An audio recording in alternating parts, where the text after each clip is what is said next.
అందరికీ నమస్కారం అండి. ఈరోజు నేను చేయబోతున్న వీడియో ఏంటంటే ఆహ్, జనరల్ టాపిక్‌గా ఒక వీడియో చేయబోతున్నాను. అదేంటంటే శరీరానికి ఆహారం ఎలాగో ఆత్మకు ధ్యానం అలాగా.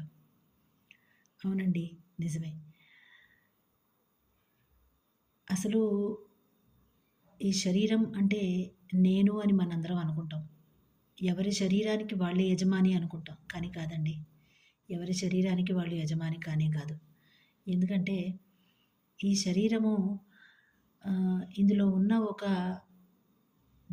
దివ్య జ్యోతి ఉంటుంది. అది భగవంతుడికి సంబంధించింది. ఎందుకంటే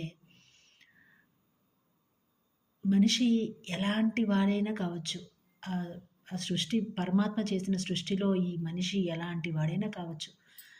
ఆ మనిషి తాలూకు ఆత్మ మంచిది కావచ్చు, లేకపోతే చెడ్డది కావచ్చు.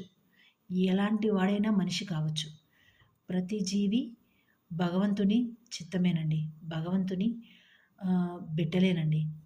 కాబట్టి ఆహ్, ప్రతి జీవి ఆహ్, ఈ యొక్క భూమి మీదకొచ్చిన దగ్గర నుంచి అంటే ఈ భూమి మీదకి వచ్చే ముందు భగవంతుడు వాళ్ళలో నింపి పంపించే ఆ ఒక జ్యోతి ఈ భూమి పైన పడిన దగ్గర నుంచి మళ్ళీ భగవంతుడి దగ్గరికి చేరుకునే వరకు అంతా కూడాను ఆయన చిత్తమేనండి.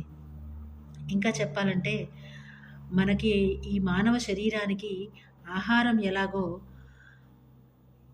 ఆహ్, మన లోపల ఉండే జీవజ్యోతికి అంటే ఆత్మకు ధ్యానము అలాగా అవసరం. అది ఆహారం అనమాట. అందుకే చెప్పేది. పుట్టిన దగ్గర నుంచి కాకపోయినా ఒక 2, 3 ఏళ్ల వయసు దగ్గర నుంచి కూడాను పెద్దలు పిల్లలకి భగవంతుడికి నమస్కారం ఎలా చేయాలని నేర్పుతూ ఉంటారు. అవునండి. ఆ నమస్కారం ఎలా చెయ్యాలి అనేది నేర్పుతూ ఉండడం చాలా మంచి విషయం. ఎందుకంటే పిల్లలకి భగవంతుడికి కృతజ్ఞతలు చిన్నప్పటి నుంచే ఎలా చెప్పాలి అనేది నేర్చుకుంటారు. ఇంకా చెప్పాలంటే మనం భగవంతుడికి నైవేద్యాలు అన్నీ పెట్టి అర్పించి మనము ఆయన్ని వేడుకుంటాము. కానీ పిల్లలు నైవేద్యాలు అవి పెట్టి ఆయన్నేం వేడుకోరు. ఆయనతో ఫ్రెండ్లీగా ఉంటారు. "రా స్వామి వచ్చి తినెళ్ళవా ప్లీజ్" అని. అట్లా మాట్లాడుతూ ఉంటారు. మనం అనుకుంటాం, పిచ్చోడు ఏంటి ఇట్లా మాట్లాడుతున్నాడు అనుకుంటాం. కాదండి. కల్మషం లేని హృదయంతో భగవంతుడిని పిలిచే ఒక మంచి స్నేహితుల్లాంటి వాళ్ళు పిల్లలు. ఎందుకంటే మనం వాళ్ళకి నేర్పింది అదే కదా! భగవంతుడికి నమస్కారం చేయమని నేర్పుతాము. మనం ఏం నేర్పుతామో వాళ్ళది నేర్చుకుంటారు.